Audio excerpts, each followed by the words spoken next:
जय भारत, जय भारतीय संस्कृति। हमारे भक्तजनों, सत्संग प्रेमियों, मैं आज एक विशेष प्रकार का अलौकिक कथा कहने जा रहा हूं, जो कि बहुत महत्वपूर्ण है। आप लोग इसे ध्यान से सुने और बहुत महत्वपूर्ण कथा है। इस कथा में इस बात का वर्णन किया गया है कि एक समय देवता को भी गुरु की आवश्यकता पड़ी और असुर को भी गुरु की आवश्यकता पड़ी, क्योंकि गुरु के बिना मार्ग आगे का सुनिश्चित करना बहुत कठिन हो जाता है। अगर मेरे पास मेरे गुरु सलाहकार नहीं होंगे तो हम जो है भटक सकते हैं। तो प्रत्येक जीव को गुरु की आवश्यकता होती है। हमारे गुरु ही हमें दिशा निर्देश करता है कि हम किस पथ पर चलें, जो मेरा पथ सुलभ हो और मैं अपने मंजिल के करीब तक पहुंच सकूं। तो इसीलिए सत्संग प्रेमियों, इस कथा का प्रारंभ मैं करने जा रहा हूं। एक समय यही बात श्रृंग ऋषि के मन में आया। उन्होंने श्रृंग ऋषि ने दो पुत्र को उत्पन्न किए। एक का नाम था शुक्ला, एक का नाम था बृहस्पति। और ये दोनों पढ़ने में, इन दोनों को पढ़ने के लिए गुरुकुल में भेज दिया गया। तो गुरुजी इन दोनों को बड़े लगन से पढ़ाते थे, लेकिन बृहस्पति जो था श्रृंग ऋषि के बड़े पुत्र थे और बहुत ही चंचल स्वभाव के थे।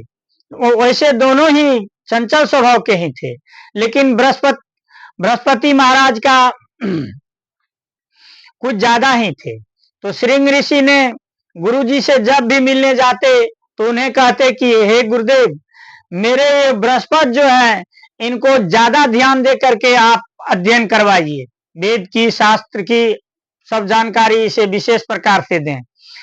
और दोनों ही पढ़ने में बहुत ही लगनशील और बहुत ही मेहनतवान थे। तो गुरुजी ने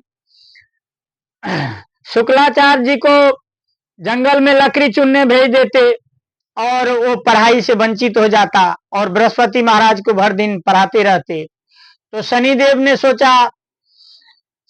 जी ने सोचा कि देखो, बृहस्पति को कितने लगन से गुरुजी पढ़ा रहे हैं और शुक्ला को देखो, शुक्लाचार्य को उतना ध्यान भी नहीं देते हैं, तो क्यों ना मैं इसको जंगल में ही शिक्षा दीक्षा का ज्ञान दूं।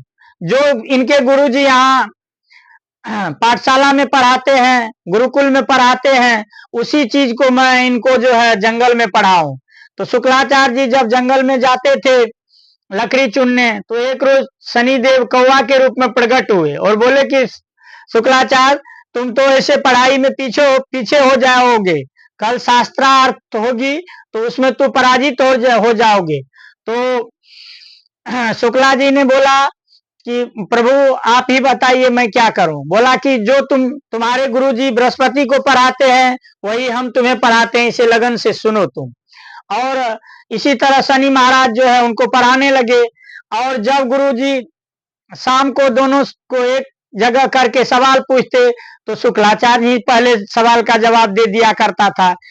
गुरुजी तो आश्चर्य में पड़ गए कि इनको इतना लगन से भी नहीं पढ़ाते हैं और ये इतना तेज क्यों होते जा रहा है।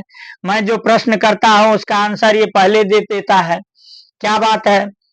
तो उन्होंने सोचा कि क्यों ना इसको, ये जंगल में जाता है, शायद कहीं इसको कोई चीज मिल जाता है या कोई बता देता है। तो गुरुजी ने सोचा कि क्यों ना इसको गाय के तबेले में दे दिया जाए, गाय के देख रेख में वहीं पर रहेंगे। तो शनि महाराज सोचे कोई बात नहीं, गाय के ही काम करते थे गाय के तबेले में, शनि महाराज वहां पर भी कौवा के रूप में पहुंच जाता, वही बात था। अंततः गुरुजी ने सोचा चलो कोई बात नहीं, कहीं से तो ज्ञान प्राप्त करता है। जब ये लोग बड़े हो गए, बड़े ऋषि बन गए, तो बहुत ही महान ऋषि बने। और एक समय की बात है जब वहां स्वर्ग लोक में सभी देवता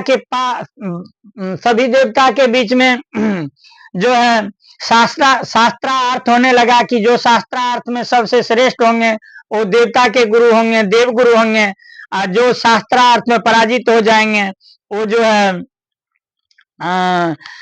असुर के गुरु हो जाएंगे। तो इसी प्रकार से शुक्लाचार्य बहुत ही बुद्धिमान थे। शुक्लाचार्य को इसीलिए देवता का गुरु नहीं बनाने के लिए चाहते थे सभी देव, क्योंकि शनि महाराज ने उसको ज्ञान दिया था। तो शनि महाराज जो है, शनि महाराज के प्रकोप से कोई नहीं बच सकता है, और देवता से भी बहुत सारे गलती होते हैं, बहुत सारे सही होते हैं, और शुक्लाचार्य उसे दंडित कर देता, और सभी देवता इसी प्रकार से दंड स्वरूप बंदी बन जाते। तो इस कारण से ब्रह्मा जी ने मां सरस्वती को आदेश दिया कि शास्त्रार्थ में तू शुक्ला जी के मस्तिष्क पर बैठ जाओ, शुक्लाचार्य के, और ये पराजित हो जाएगा, इसको जो है देव गुरु नहीं बनाना है।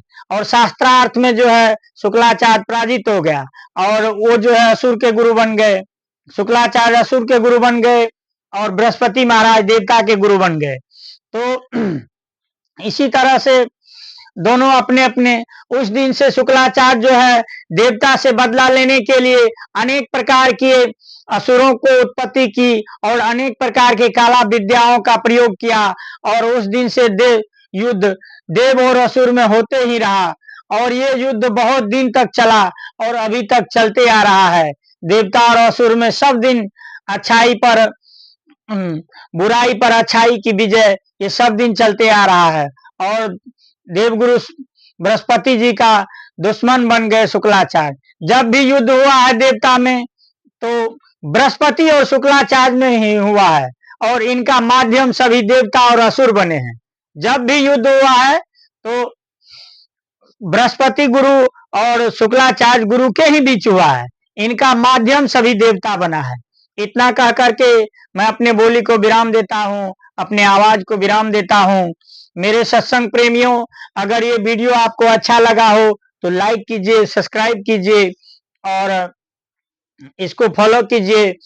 इसी के साथ जय श्री राम, जय श्री राम, जय सनातन।